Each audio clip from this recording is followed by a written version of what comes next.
महाराज, वसुधैव कुटुंबकम का अर्थ क्या होगा? वसुधैव कुटुंबकम एक श्लोक का लिया गया शब्द है। वो श्लोक अयम निजम परोवेति गणना लघु चेतसाम उदार चरिता नाम मनुष्य वसुधैव कुटुंबकम। ये महाउपनिषद सहित कई ग्रंथों में लिपिबद्ध है। सनातनी सभ्यता संस्कृति का असल राज इस श्लोक को पढ़ने से समझने को मिलता है। सनातनी सभ्यता संस्कृति यानी पूर्ण रूपेण शासनिक प्रशासनिक सभ्यता संस्कृति, सच्चाई और अच्छाई को बढ़ाने वाली संस्कृति और सभ्यता जो दुनिया की सर्वहितकारी सभ्यता संस्कृति है।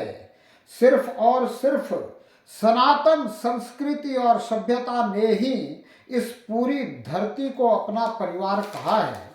इस श्लोक का अर्थ है कि मेरा और तेरा करने वाले जो हैं, अयम निजम परोवेति, ऐसी गणना जो करने वाले हैं, ये मेरा है, ये दूसरे का है, ये अपना है, ये पराया है, ये जो गणना करने वाले हैं, कहते हैं ये लोग लघु चेतना के लोग हैं। लेकिन जो उदार चेतना के लोग हैं वो इस वसुधा को ही अपना पूरा परिवार मानते हैं। तो हमारे भारतवासी, हमारे ऋषि मुनि उदार चरित्र लोग थे। उनकी सोच बहुत विशाल सोच थी। पूरी धरती पे उनके ज्ञान को लोग सुनते थे, उनके द्वारा दी गई जानकारी को लोग समझने की कोशिश करते थे।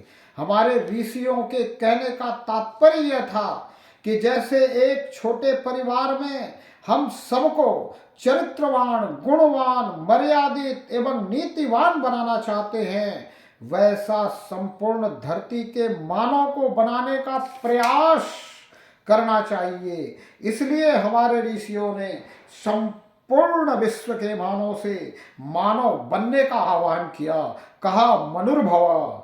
और वसुधैव कुटुंबकम कहने का असल तात्पर्य यह है कि जैसे आप अपने छोटे से घर में सबको आचरण सिखाना चाहते हो, मर्यादित रखना चाहते हो, एक पूरी तरह से आप अनुशासन में रखना चाहते हो, वैसे ही संपूर्ण धरा के लोग अनुशासन में रहना चाहिए।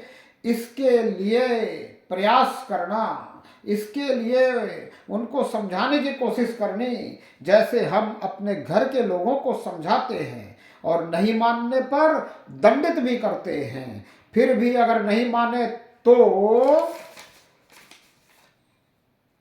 हम उनको घर से निष्कासित भी कर देते हैं। ऐसे ही इस संपूर्ण विश्व के दानवों को समझाने की कोशिश करनी चाहिए। नहीं समझे तो दंडित करना चाहिए, और फिर भी अगर दानवता न छोड़े तो उनको इस धरा से मिटा देना चाहिए। इसलिए हमारे संविधान में भी फांसी का प्रावधान है, और इसी कारण आतंकवादियों को मिटाने की शुरुआत है। यही है असल में वसुधैव कुटुंबकम का सही अर्थ।